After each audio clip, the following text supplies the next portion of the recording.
If you're a product designer, you've probably run across the term customer discovery. This is the practice of talking to customers early so you can figure out if what you're building actually meets their needs. Well, it turns out there's a better, faster way to do customer discovery, and it's the secret behind modern mega hits like Slack, AirBnB, Rockband, The Sims, and Covet Fashion. Hi, I'm Amy Jo Kim, creator of the game thinking system for smarter innovation. Supercharged customer discovery is a cornerstone of our approach, and it's based on 3 big ideas, some of which might surprise you. Be sure to stick around to the end, and we'll show you how to get a free customer discovery cheat sheet that'll help you apply these ideas right away to finding the perfect customers for your product. The first big idea is to test your product concept early before you've built a thing. You'd be surprised how much you can learn before writing a line of code or designing any detailed mock-ups.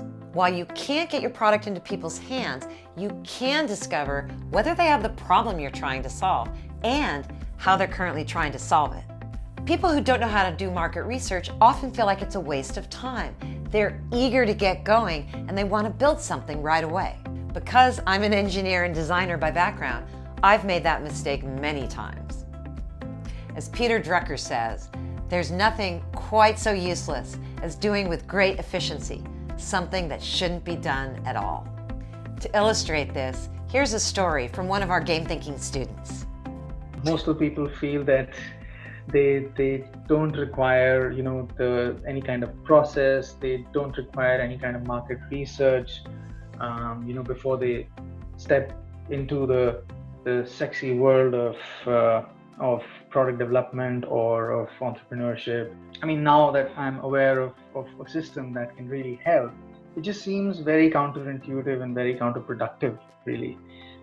Because what is the flip side? Just going in blind and spending your hard-earned money on creating an application or a product, which when you launch, you figure out that was probably a good to have, but not a must-have. The second idea might surprise you. Tune out everyone except your hot-core, high-need superfans, people that have a burning need for the product you're building. Now, why is it so important to listen to early adopters? You might think it would be better to talk to average customers first, because they represent your larger market. After all, those early adopters aren't your typical customers. Won't that paint you into a corner? Well, here's the thing. To reach the majority, you first have to capture the hearts and minds of those hot core superfans. They're the innovators and enthusiasts who'll drive your first wave of adoption. As Paul Buckott of Y Combinator says, you need to create something that a few people love, even if most people don't get it right away.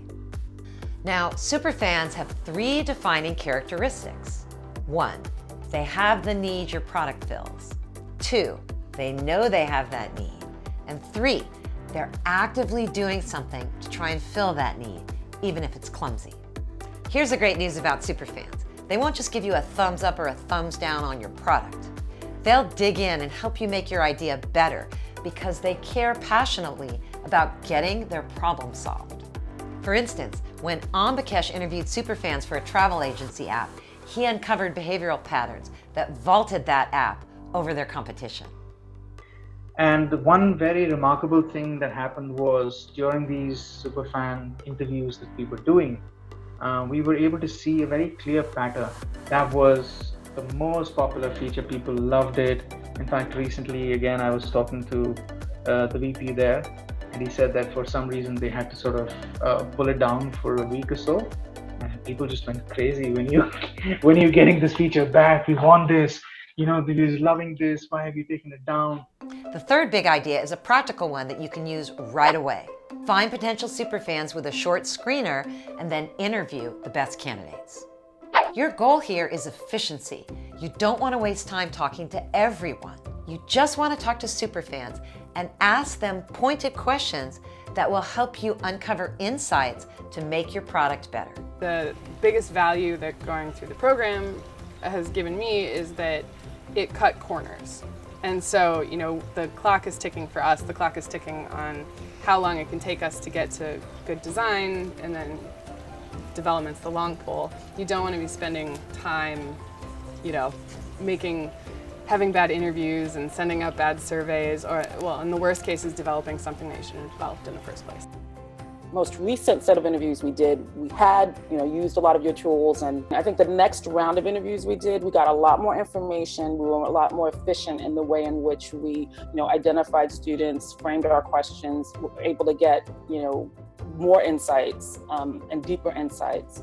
I've read those books, I understand them, and they say get out of the building and go and talk to customers. What was missing was, I have a group of people I'd like to talk to, and I can describe them.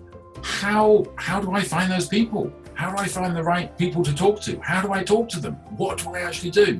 I have some of those answers, but I have no great way of just putting it all together very, very quickly, step by step. And so what was a bombshell for me, I think the second week we were working together, I had a group of people who were enthusiastic and wanted to have conversations about our product. And I was not expecting that. I was expecting it to take a month or two to actually find people to talk to. But it went so quickly, right? The execution was super, super easy once we knew which direction to walk in. Remember, the purpose of the screener survey is to identify hot car superfans and filter out all the people that are only casually interested. So pare that survey down to just the questions that separate the superfans from the wannabes. The two most important questions to ask are, do they have the problem you're solving? And what are they doing right now to try and get that problem solved? The key idea here is to ask about behaviors, not just likes and dislikes or hopes and dreams. As lead startup founder Eric Ries says, we must learn what customers really want, not what they say they want, or what we think they should want. And here's some more good news. You don't have to have a background in user research to run superfan screeners and speed interviews successfully. Yeah, the fact that I did not have any formal training or experience in product development as such, or product design before this, didn't seem to hamper me at all when I was interacting and using the system. And that's the beauty of it. It's as simple as understanding, where your audience is, how to reach out to them, and the biggest answer that game thinking gives is what questions to ask them. That's the missing piece of the puzzle. To get started, you just need to follow these 3 practices. 1, test your product concept early. 2, get started with high-need superfans. 3, find them quickly using the 2-stage screener plus interview process. If you follow these steps, you'll be amazed by how much you'll learn in a short period of time. We've seen it work for hundreds of teams, and I know it can work for you too. To help you apply these ideas to your business, we've put together a superfan cheat sheet. Go to gamethinking.io/superfans and download it now.